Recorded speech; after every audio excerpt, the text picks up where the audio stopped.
여러분,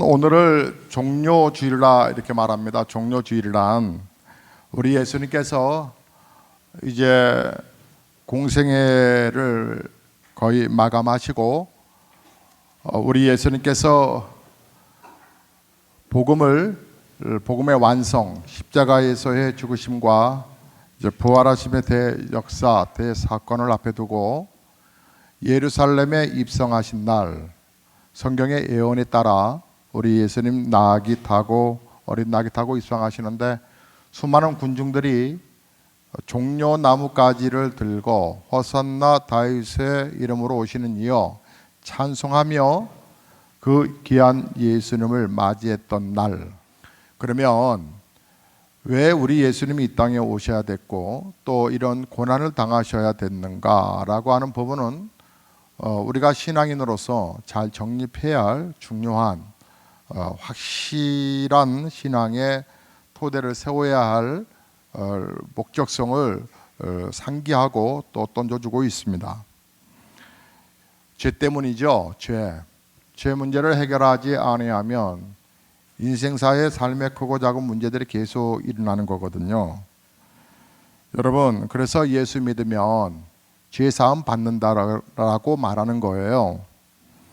여러분, 우리가 예수님을 믿으면 정말 그러면 이제는 정말 완전히 죄에서 벗어난다는 얘기인데 그런가?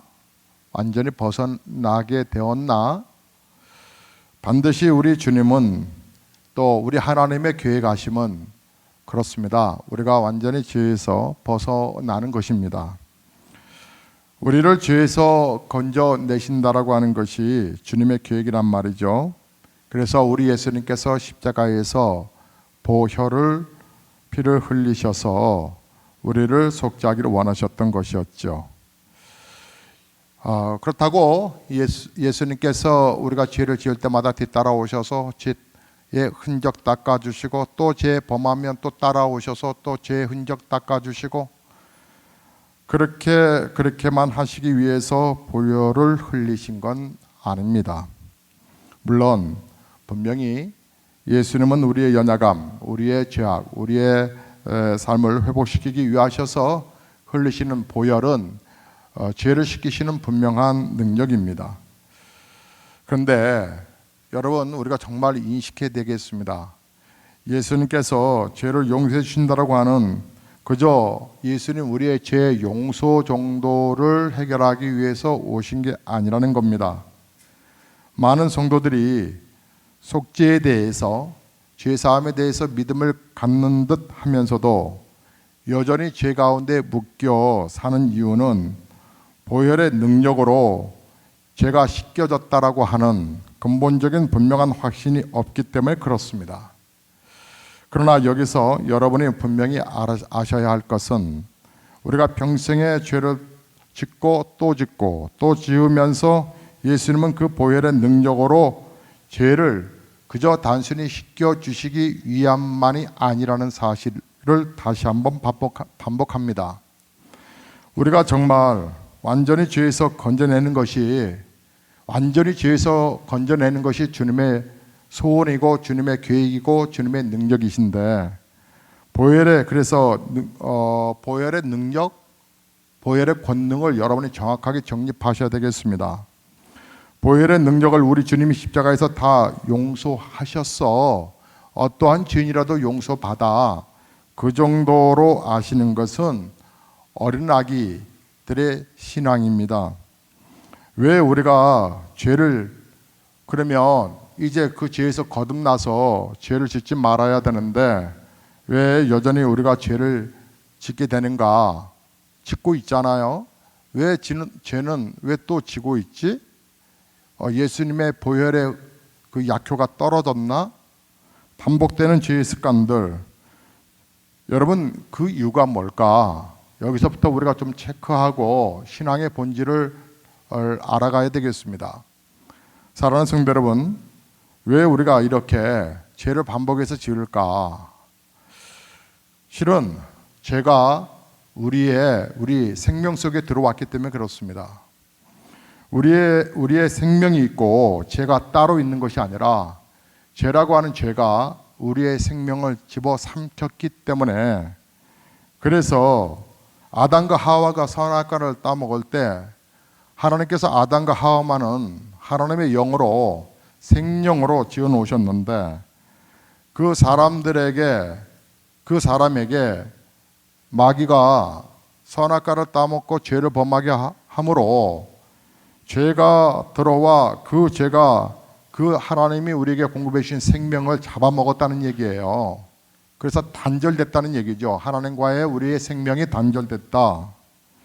그래서 이 말을 좀 더 쉽게 말씀드리면 우리는 죄 지을 수밖에 없는 그런 존재가 되어버리고 말았다는 거죠. 죄 지을 수밖에 없는 존재.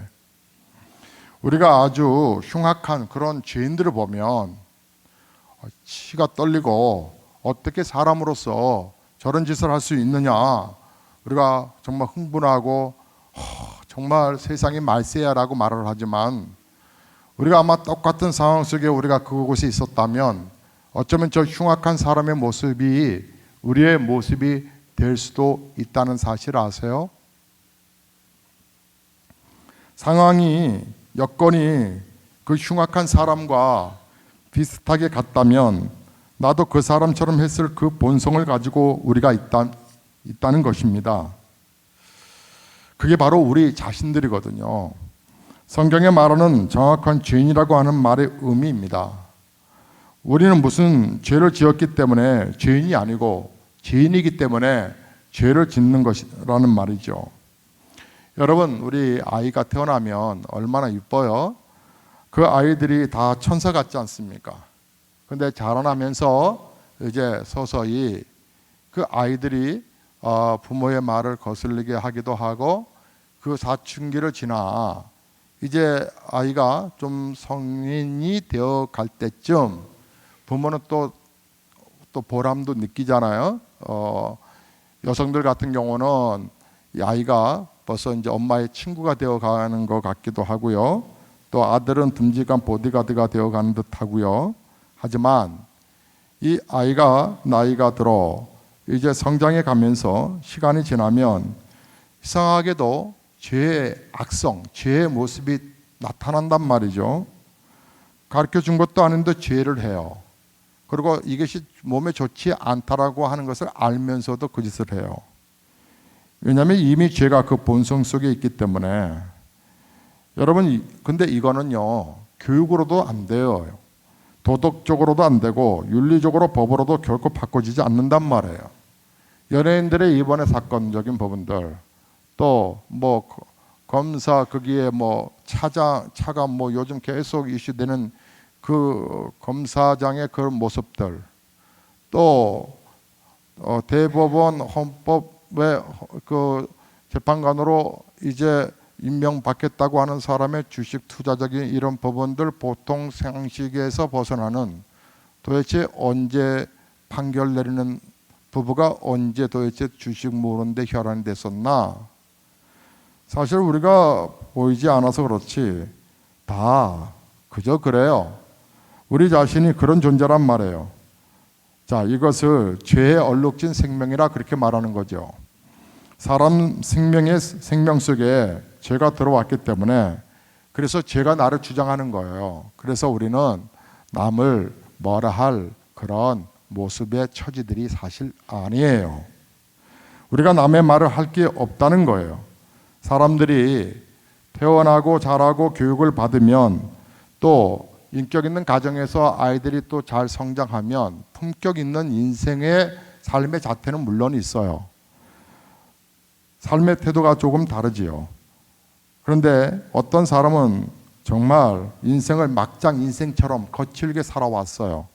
그래서 거칠게 살아가는 저 사람들과 친구 잘 사귀어야 된다라고 하는 말들을 하면서 격이 다른 것처럼 얘기하지만, 사실은 사람의 본성을 놓고 보면 하나님은 똑같아. 너가 교양 있는 척 하지만 똑같고, 이 사람 막 되어가는 것 같지만 이 사람도 또 마찬가지야. 성경에 세리와 창녀가 있습니다. 세리와 창녀들을 향해서 사람들이 손가락질을 하고요. 가장 손가락질을 많이 했던 사람이 당대에 가장 거룩하다, 정말 온전하게 산다, 추앙받았던 바리새인들입니다. 그런데 우리 예수님께서는 사람들이 평가하고 판단하는 기준이 달라요. 오히려 이 바리새인을 향하여서 죄를 하나 더 붙여버려요. 교만죄가 있다. 차라리 세리는 내가 하나님 앞에 죄인입니다. 죄인이라고 하는 것을 고백이라도 하지.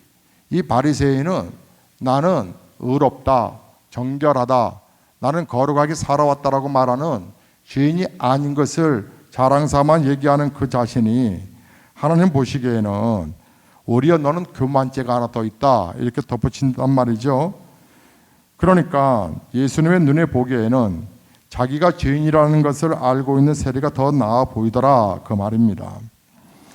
여러분, 우리의 생명 속에 죄가 들어왔기 때문에 우리 인생이 죄에 끌려단다는 사실을 아시나요? 이 생명이 피에 있다라고 말을 합니다. 그래서 우리가 갓난아기가 태어나면 아유 이 핏덩어리가 태어났네, 핏덩어리네 이렇게 말을 합니다. 핏덩어리, 갓난아기를 그냥 핏덩이라고 말을 해요. 새 생명이 태어났는데 핏덩이라고 말할 때에는 피가 나왔구나, 피가 즉 생명이다 라고 하는 말의 의미를 포함시키고 있는 거죠. 그래서 예수님이 피를 쏟으셨다라고 하는 것은 생명을 쏟으셨다. 왜 우리 죄 문제를 해결하려면 생명의 문제를 다뤄야 되거든요. 의인은 없나니 다른 사람이 없기 때문에 여러분 생명을 다뤄야 되거든요. 예수님이 그래서 피 한 방울, 물 한 방울 남김없이 다 쏟으셨다는 얘기예요. 불교에서는 피 이야기가 없어요. 유교에서도 피 이야기가 없답니다. 우리 보고 죄 짓지 마라, 욕심 부리지 마라, 이해하며 살아라, 욕심을 끊어라 이렇게 교훈하지만 해결이 될 수 없단 말이죠. 왜요? 생명 속에 죄가 있기 때문에 그렇습니다. 그러므로 여러분, 내 생명이 따로 있고 죄가 따로 있는 게 아니라는 얘기예요. 있을 수가 없어요. 내 생명이 죽음으로 처리되지 않으면 결국 죄의 씻음은 불가능한 거죠. 내 속에 있는 내 죄가 씻겨지는 일은 내 생명이 죽어야만, 죽은 다음에야만 이것이 다시 새 생명으로 창조되지 아니하면 나의 모습은 계속 반복될 수밖에 없다라고 하는 것이죠. 왜요? 내 생명에는 죄가 나를 다스려 버렸기 때문에 그렇다는 것입니다. 여러분, 레위기서 17장 16절을 보시면 피 제사를 드리라고 우리 하나님이 그러셨어요. 육체의 생명은 피에 있다라고 분명하게 언급하셨거든요. 그래서 그렇게 피 제사를 드리라고 한 것이란 말이죠. 한 생명이 죽어야 된다는 거예요. 여러분, 한 생명이 죽어야 용서가 임한다는 거예요. 죄를 씻겨지려면 그래서 구약에는 한 생명이 죽어가야 했어요. 그것이 바로 피의 제사 유월절을 상징하고 있는 거예요. 짐승 제사를 드릴 때 계속 그렇게 한 짐승이 한 사람을 위해서 죽어가는 거예요.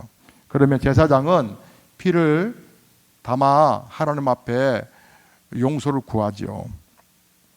피를 뽑아낸다라고 하는 얘기는 생명을 뽑아낸다라고 하는 얘기와 같아요. 여러분, 예수님께서 십자가에서 죽으셨다, 십자가에서 피를 흘리셨다, 그 말은 예수님의 생명을 마치 동물 희생 제물 삼듯이 피를 뽑았다라고 하는 것은 생명을 취했다. 왜? 우리를 살리기 위하셔서 한 양이 대신하여 죄를 대속하는 것처럼 우리 예수님께서 내 죄를 해결하시고자 우리 예수님이 십자가에서 그렇게 처참하게 고난과 고통을 당하시고 죽으셨다.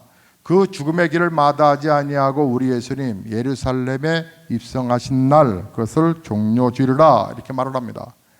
내 생명이 죽지 않으면 결코 죄 씻음을 받을 수 없기 때문에, 그래서 여러분, 복음을 단순히 우리가 예수 믿음의 용서 받았다라고 하는 그렇게 단순하게 말하는 것이 아니고 우리가 복음이라는 것은 우리의 옛사람이 죽고 내 안에 새 생명이 시작됐다.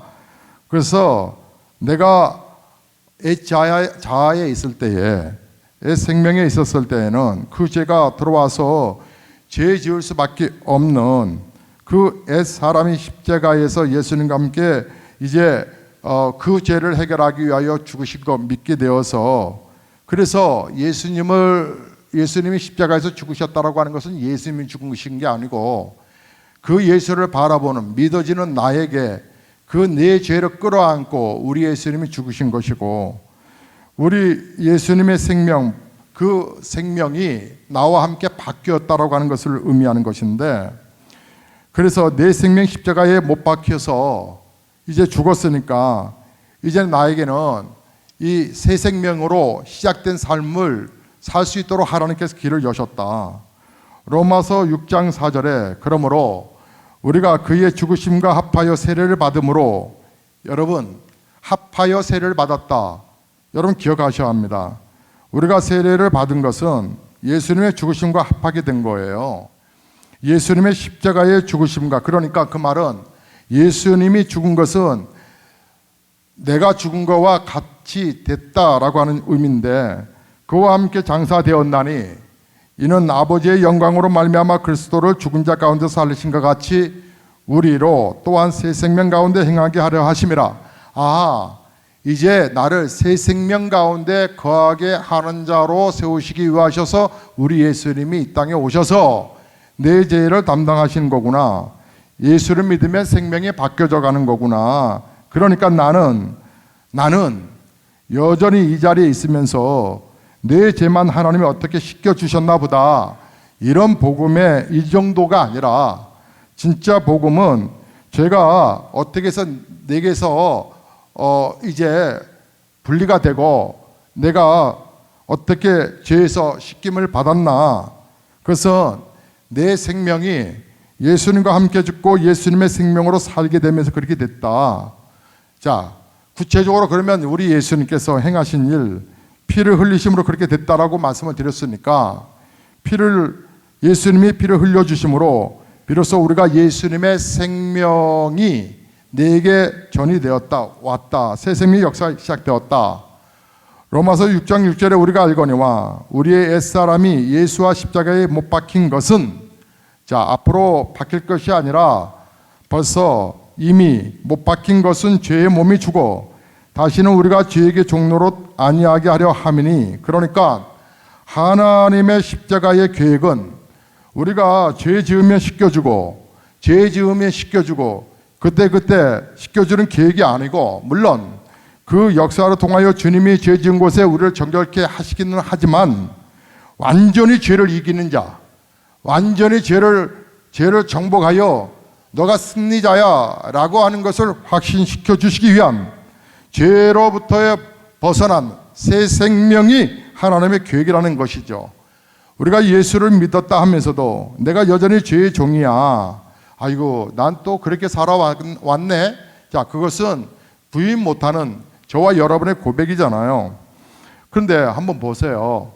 내가 어쩔 수 없는 이 부스러기, 죄덩어리를 어떻게 내가 나도 모르는 사이에 붙잡은 죄인지, 나는 내 안에 새 생명이 있는데 이 새 생명을 추구하다가 정말 은혜의 감격 속에 살아온 나 자신인지는 여러분이 살아보신 여러분이 알잖아요. 어떠세요? 죄가 여러분을 주장하고 계십니까?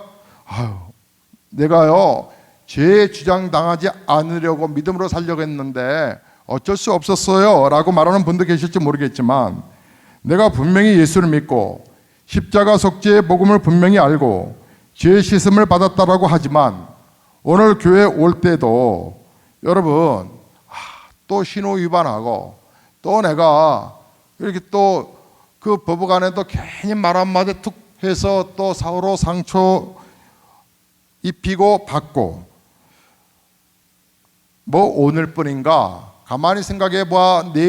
어저께를 생각해 보면 어제 하루를 살았을 때도 내가 죄 안 짓고 정말 내 마음이 나를 이끈 것이 아니라 내 육신 속에 있는 죄성이 나를 이끈 그런 나의 현실 솔직하게 고백할 수밖에 없는 무너짐의 나의 모습 앞에 여러분 좌절하지 않으셨는지요?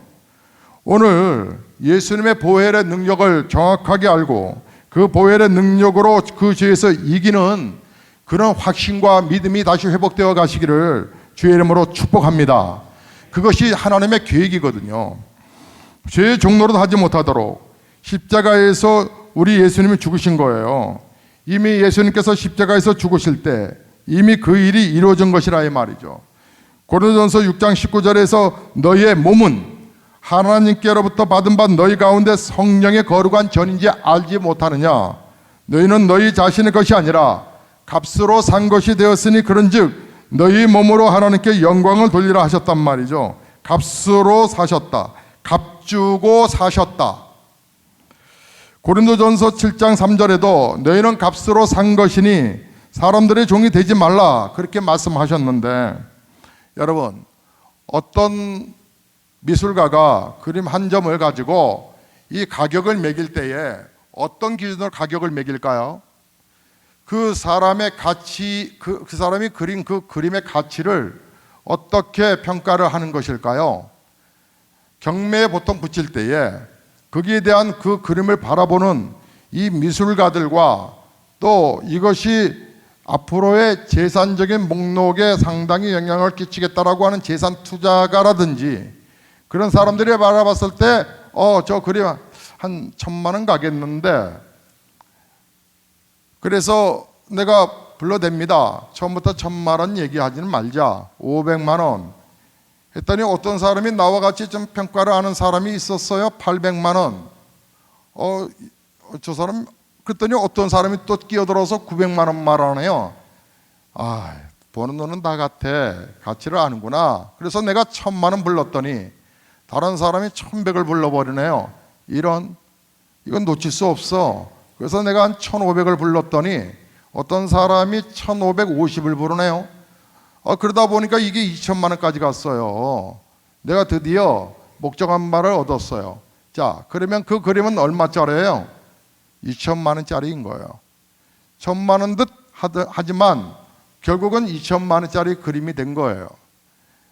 어떤 그림에게는 100만 원도 안 되는 그림의 평가가 있는가 하면 10만 원도 안 되는 평가도 있고, 그런가 하면 100억짜리 그림도 있을 수 있죠.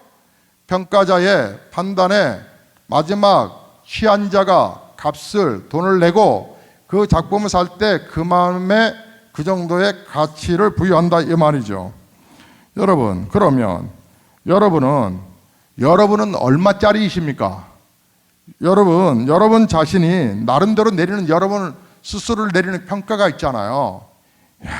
나같이 하찮은 나 자신이 얼마짜리가 될까? 이건 껐듯하면 이쪽 팔 아프더니, 껐듯하면 왼쪽 다리 아프더니 이제 자리를 절더니 이게 나이 들어서 이거 어디다 써먹어 이거. 내 자신이 이게 보면서 답답하신 분 계십니까? 아니면 내가 한때는 그래도 젊었었는데 피부가 왜 이래, 아무리 좋은 화장품을 발라도 잠깐 가릴 뿐 한계가 있네, 속상해 하셔서 여러분 스스로의 가치를 지금 떨어뜨리고 계십니까? 아니면 나같이 병든 몸, 이거 내가 버티는 것만으로도 신기하다. 아니면 반대로 나는 이거 다른 사람이 못하는 이런 능력이 있어, 나는 이런 권능도 있지 라고 스스로 평가하는 여러분 스스로, 여러분이 가지고 있는 평가가 있겠지요. 그렇다면 여러분의 평가의 가치적인 부분들을 남이 알아줄까요? 자, 옆에 계시면 살짝 한번 보세요. 살짝 보시고 여러분 옆에 있는 분 얼마 쳐주시겠어요? 옆에 계신 분 한번 가치를 한번 보세요. 옆에 계신 분 얼마면 살 수 있겠어요? 여러분 나름대로 계산이 있을 거예요. 책 보면 아니까. 여러분은 아마 나름대로 내가 나를 얼마로 생각하든지, 내가 다른 사람을 얼마짜리라고 쉽게 평가할지 모르지만 그 값은 결국은 그 값을 치르고 산 사람에 의해서 그 값이 결정되는 거잖아요. 그렇다면 최고값을 치르는 사람이 있어 그 값이 치르게 되는 것이라면 여러분을 위해서 하나님이 여러분, 얼마를 지불하셨는지 성경적인 근거를 보실까요?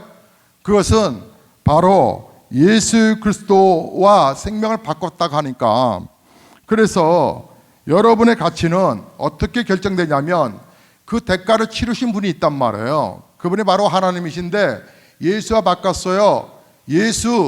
그 예수가 바로 우리의 부분을 해결하시고 우리를 새 생명으로 바뀌어서 너희가 그리스도의 핏값으로 됐다.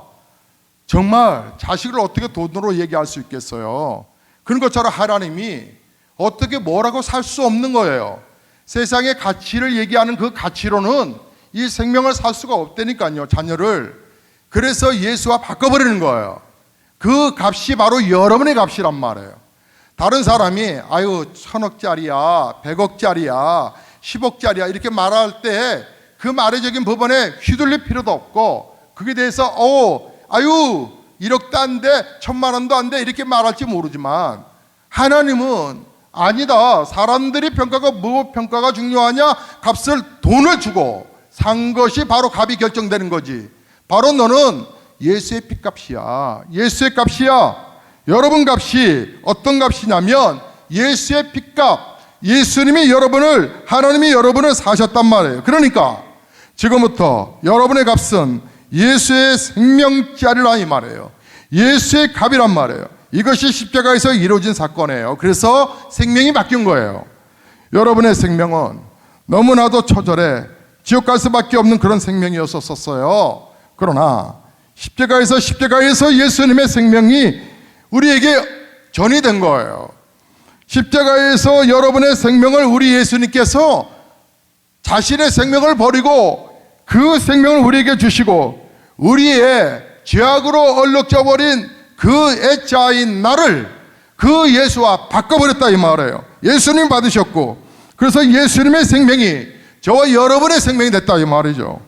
그러니까 우리 안에 습관적인 죄성, 끊임없는 근심들, 두려움들, 내 속에 있는 여러 가지 마음의 근심과 질병들, 육신적인 질병들, 내 집안에 흐르고 있는 저주들, 정말 가난한 삶들, 아픔들, 이 모든 것들 다 우리 예수님께서 짊어지시기 위하셔서 우리에게 새 생명을 허락하신 것인데 그것이 허락되기 전에는 우리는 그렇게 끌려갔어요. 그래서 이 문제를 해결하려고 나름 방법을 최선을 다해서 살아봤어요. 이 저주 같은 삶, 이 정말 풀리지 않는 죄덩어리에서부터 인생을 자유롭게 살려고 그렇게 몸부림을 쳐보면서 공부를 해보기도 하고 선한 양심을 가져보기도 하고 남에게 베풀기도 하고 내가 성공적인 삶을 찾아가려고 올라가려고 새벽부터 밤늦게까지 노력해보기도 하고 하지만 우리에게 찾아온 것은 늘 인생이 내 마음대로 되지 않는 거예요. 내 마음대로 되지 않는 이 이유와 근본적인 부분을 결국은 인정할 수밖에 없어서 겨우 찾아간다는 것이 무당집, 샤머니 집에 사로잡혀서 이거 하면 뭐 한다고 그래서 이 부적 쪼가리 하나 들고 또 실타래 하나 걸어두고 이것이 장수의 복이 될 줄 알고 그렇게 복을 기원하는 이 안타까운 세상 속에 우리가 물들어 살았다 이 말이에요. 여러분 우리의 생명이 예수님과 이제 바꾸어서 우리 안에 새 생명이 시작됐는데 구원의 평안과 기쁨의 충만함과 능력과 구주 예수 그리스도의 능력이 내 안에 시작됐다. 이것이 바로 복음의 능력인데 이 복음의 능력을 우리의 생각 속에 제한시켜버리는 거예요. 왜요? 내가 복음의 능력을 확신하지 않냐고 살아가니까 여전히 죄에 대해서 무너지거든요. 그런 나의 자신의 모습을 보면서 복음의 능력도 제한시켜버린다고 하는 것이죠. 갈라디아서 2장 20절의 고백이 바울만의 고백이 아니에요. 내가 이제 육체 가운데 사는 것은 내가 그리스도와 함께 십자가에 못 박혔나니 그런즉 이제 내가 산 것이 아니요 오직 그리스도께서 사셨다라고 말을 할 때 내가 육체 가운데 사는 것은 나를 사랑하사 나를 위하여 자기 몸을 버리신 하나님의 아들을 믿는 믿음 안에서 사는 것이다. 우리 예수님이 나에게 새 생명을 주셨지 그분을 믿는 믿음으로 사는 거야. 그 믿음 안에서 내가 오늘 비록 사단이 계속적으로 나를 엄습한다 할지라도 나는 다시 일어나 믿음의 역사를 일으킬 거야. 그런데 이 복음의 진리가 여러분 너무 쉬워서 그럴까요? 너무 간단해서 그럴까요? 이 진리를 믿고 기도하라고 그러면 왜 이렇게 믿기가 어려울까요? 여러분 이 진리는 신앙의 수준을 말하는 게 아니에요. 아주 높은 신앙이 있는 사람에게나 있는 가능한 고백이 아니라는 거예요. 이건 신앙의 기초입니다. 로마서 6장 4절에 세례를 받을 때 예수를 믿으면 내가 죄사함을 받는다라고 하는 거, 그건 신앙의 기초, 분명한 신앙의 기초이지 않습니까? 예수를 믿으면 내가 죄사함을 받는다는 거, 이것은 변하지 않아야 되는 거예요. 이것은 교회 안에서 헌신하고 충성하는 병신도 사역자들 여러분뿐만 아니라 이제 예수를 믿는 성도들 모두에게 한평생 일평생 늘 기억해야 한다는 거룩한 진리의 말씀인데, 예수 믿으면 죄사함을 받는다는 거 여러분 믿지 않아요? 다 믿지 않습니까? 그렇다면 내가 예수님과 함께 죽고 예수의 생명이 나와 함께 하셔서 내 안에 새 생명이 시작되다라고 하는 것도 여러분 믿으셔야 되지 않아요? 이것을 믿는 믿음의 은혜가 우리의 삶을 주관하고 이것이 우리의 삶을 이끌어가야 되는 거 아니겠어요? 사랑하는 성도 여러분, 복음은 너무 간단해요. 새 생명으로 바뀌었다는 거예요. 새 생명. 예수 믿으면 내가 죄사함을 받는다. 그 수준을 뛰어넘어서 이제 나는 하나님의 거룩한 백성이야. 하나님이 나를 도와주실 거야. 보혈의 능력이 내 삶 속에서 나를 새 생명의 역사로 나를 이끌어 가실 거야. 그래서 바울은 항상 예수가 십자가에서 죽으신 것을 내 몸에 짊어진다라고 말을 했어요. 예수의 생명이 또한 우리의 몸에 나타나게 하고 싶다라고 고백을 했어요. 우리 살아있는 자가 항상 예수의 죽음이 짊어지는 것은 예수의 생명이 또한 우리 육체 가운데 나타나게 하려 함이라고 고백을 했어요. 예수님이 우리 몸에 나타나 예수님의 생명이 우리 몸에 정말 나타나고 우리 예수님의 생명이 우리 죽을 육체에 나타난다는 거, 여러분 그 은혜 속에 한번 올라가 보셨나요? 그것을 확신하고 계시나요? 보혈의 능력을 말하는 건데 그 보혈의 능력을 확실하게 믿고 나아가는 성도와 그저 죄 씻음 받는 거야, 우리 주님 나와 함께 계시지라고 생각하는 성도와 신앙의 질이 확 달라지지 않겠느냐 이 말이에요. 우리가 예수님의 죽으심을 우리가 붙잡는다라고 하는 말은 내가 예수님과 함께 죽었다라고 하는 사실을 정말 믿었다라고 내가 내 입으로 시인하는 거라 이 말이에요. 여러분, 여러분의 입에서 날마다 간증을 하셔야 돼요. 날마다 여러분의 입속에서 내 안에서 새 생명이 시작되고 예수님이 나에게 꿈과 환상과 믿음과 비전을 허락하셨다. 나는 예수의 영향력을 날마다 나타내며 살 거야. 기도 응답의 축복과 하나님의 은혜에 관해서 자신 있게 확신하고 선포하고 믿음으로 나아가는 거라 이 말이죠. 여러분, 진리가 결론이 되게 하는 삶, 하나님의 말씀이면 그것이 바로 결론입니다. 하나님이 말씀하셨으면 그것이 나의 삶의 결론입니다. 다른 것은 몰라도 성령께서 말씀하시는 것을, 그리고 성경에 기록되어 있는 말씀을 나는 고지식하게 사람들이 평가한다 할지라도 예수의 값으로 구원받은 나는 그렇게 예수의 능력을 믿고 나는 나갈 것입니다. 주님이 말씀하셨어요. 너희가 내 말에 거하면 진리를 알지니 진리가 너희를 자유케 하실 것이라고. 그 단계, 진리가 너의 삶을 비록 현재 고통과 눈물과 아픔과 처절한 상처와 그런 실패가 나를 엄습한다 할지라도 내 안에 예수의 생명이 있으므로 예수의 능력으로, 그래서 우리의 고백이 지금 실패하여도 실패가 아니다라고 말할 수 있는 것. 사랑하는 성도 여러분, 나는 예수님과 함께 죽었고 이제 나는 내 안에서 예수의 생명이 다시 시작되었으므로 예수의 능력이, 그래서 예수님이 내 생명이시므로 당연히 예수님은 내 삶의 왕이시고 당연히 예수님은 생명이시니 내 안에서 주님이시고 예수님은 생명이시니 내 삶을 이끄시는 분이시고 그 예수가 우리의 삶을 주관함으로 이전에는 실패 속에 낭망하고 질병 속에 포기하게 되고 좌절 속에 슬피 우는 자가 되버릴 수밖에 없었지만, 그러나 그 가운데 있다 할지라도 외양간에 송아지가 없고 밭에 소출이 없고 포도에 열매가 없을지라도 나는 여호와 한 번만으로 내 안에 새 생명이 시작되어 하나님이 설마 이처럼 비참하게 병들어 죽게 하시겠느냐. 내가 예수 그리스도를 인정하고 예수의 생명을 내가 부여받았는데 내 삶이 앞으로 어떻게 역동적으로 바뀔 것인가 라고 하는 거룩한 기대 속에 오늘의 눈물을 씹어삼키며 기도의 믿음의 자리로 나갈 수 있는 것의 원동력은 바로 보혈의 능력과 예수의 능력, 그 능력을 믿는 신자만이 외칠 수 있는 간증이라 이 말이죠. 사랑하는 성도 여러분, 무디 목사님이 복음을 전하다가 어느 탄광촌에 가서 그곳에서 복음을 전하게 됐는데, 거기에 팀장이라고 하는 사람이 복음을 듣다가 하는 얘기가, 여보시오, 안에 하나님도 보이지 않는데 무슨 예수님이란 말이요? 예수님이 어떻게 내 죄를 담당해서 나는 나의 모습이 그대로 있는데? 아니요, 예수님께서 내 죄를 담당하신 것을, 예수님이 이 땅에 그것 때문에 오신 것을 인정하고 고백하고 아멘으로 믿어지면 어느 날 내 죄가 예수께로 넘어가 이제 나는 내 죄가 아닌 예수의 생명이, 그분을 인정하는 그 순간에 내 안에서 예수의 새 생명으로 사는 삶을 경험하시게 될 거예요. 예수님 마음의 문을 열고 믿으십시오라고 말을 했더니, 그런 소리 하지 마시라고, 그런 얘기 말 같지도 않은 말을 하지 말라고, 어떻게 예수의 생명이 그냥 흐름 없이 그냥 믿소 그러면 온단 말이요. 그냥 단순하게 믿는 것이 아니라 확신하는 거죠. 확신이고 믿는 거고 간에 나는 정말 받아들일 수 없어. 거절하고 거부해가는 이 탄광 그 사람을 향하여 무디 목사님이 잠시 하나님 앞에 지혜를 구하다가 돌아서는 그 형제를 다시 부릅니다. 형제요, 지금 당신은 잠시 후에 그 탄광의 막장으로 들어가실 거죠? 그렇죠. 그러면 내려갈 때 어떻게 내려갑니까? 당연히 탄광 안쪽으로 쭉 내려가는, 수백 미터 내려가는 그 엘리베이터를 타죠. 그 엘리베이터는 당신이 만들었습니까? 무슨 말이에요. 당연히 내가 어떻게 만듭니까 그거를. 그래서 회사에서 사장님이 만드신 거죠. 그리고 작업이 끝나면 다시 올라오는데, 제가 하는 일은 뭐냐면 버튼만 누르는 겁니다. 버튼 내리면 내려가고 올라가는 버튼 누르면 올라오는 거죠. 그리고 작업을 끝나고 나는 매달 월급을 받는 거죠. 그 형제에게, 그 말하는 형제에게 말합니다. 그와 같습니다.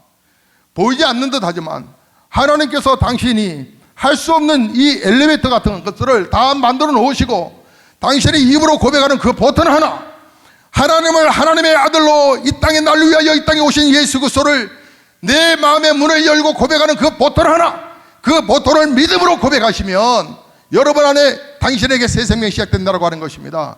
당신이 하는 것은 아무것도 없어요. 탄광에서 작업하고 올라오는 거 다 버튼 하나 누른 것밖에 없지 않습니까? 하나님이 도와주신 것을 믿으시기 바랍니다라고 고백했을 때 그 팀장이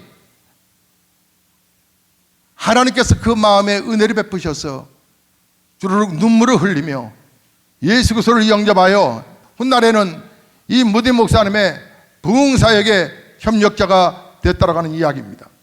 사랑하는 성도 여러분, 예수 죽으심은 단순한 죽음이 아니요 나의 죽음을 대신하신 것이고, 예수님의 부활하심은 단순한 부활하심이 아니라 나를 오늘도 살리기 위한, 그리고 함께 계신 그 증거를 위한 부활하심이라고 하는 사실.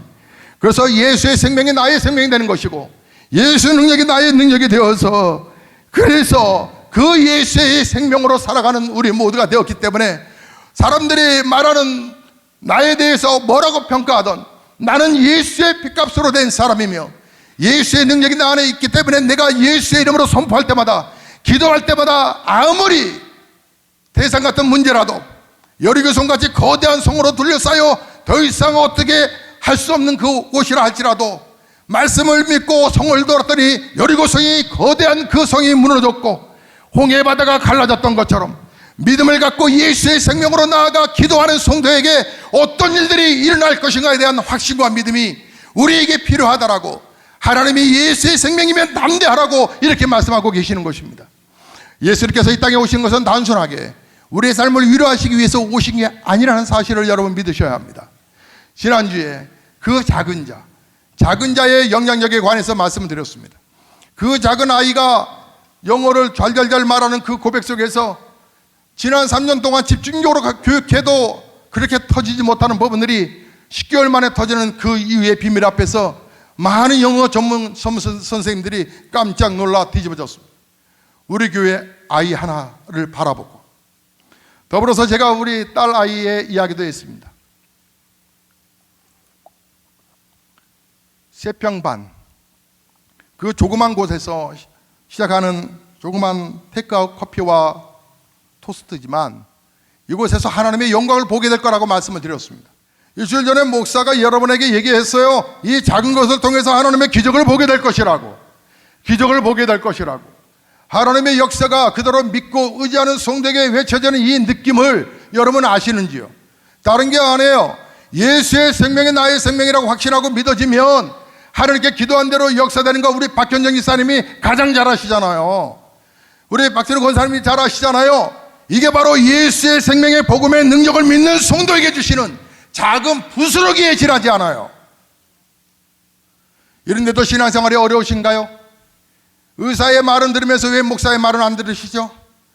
의사가 이렇게 약 드십시오 그러면 꼬박꼬박 챙겨 먹으면서 이렇게 기도하시면 됩니다라고 말을 하면 왜 이렇게들 말씀 안 들으시죠?